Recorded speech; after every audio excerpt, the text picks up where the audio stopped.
You're listening to Climate Pod by CalebKoyo, a podcast clearly aiming at fixing the world story by story, solution by solution, as far as climate change is concerned.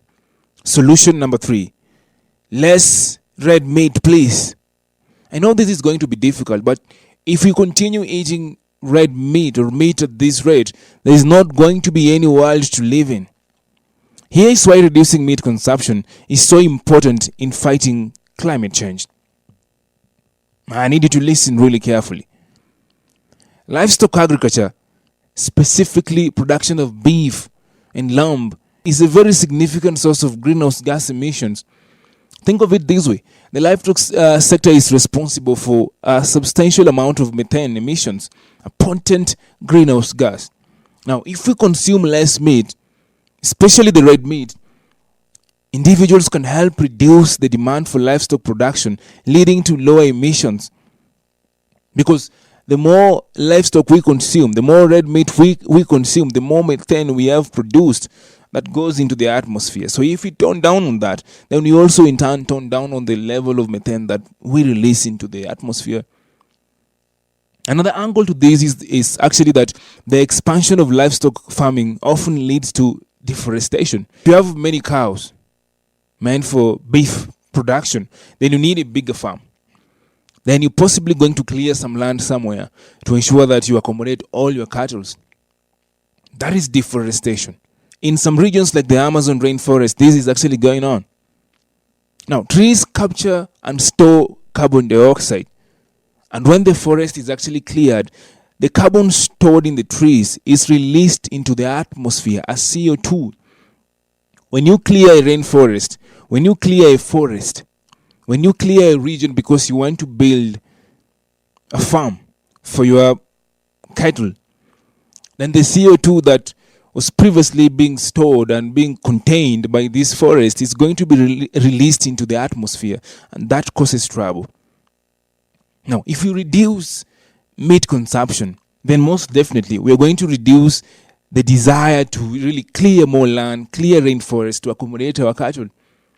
And this can actually help mitigate deforestation, something that is going to, help us fix climate change as well.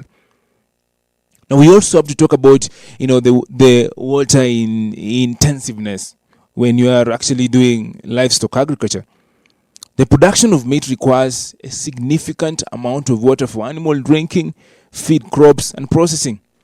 Now, if you consume less meat, we can actually indirectly reduce water consumption associated with livestock production, helping to conserve freshwater bodies. Because we all understand, we are here partly because, we have lost control of our freshwater bodies. Now, if you constantly take water from, places, freshwater bodies and give it to the cows, use it to make, products and all that the cows are consuming, then we are ending up in the same place each and every day. So we have to conserve our water bodies. We have to conserve our water, sources. And we have to ensure we have fresh water coming out of these places, enough. That is why you should tone down on your desire to consume meat. But also, livestock farming contributes to the release of nitrous oxide. And this is actually a potent greenhouse gas.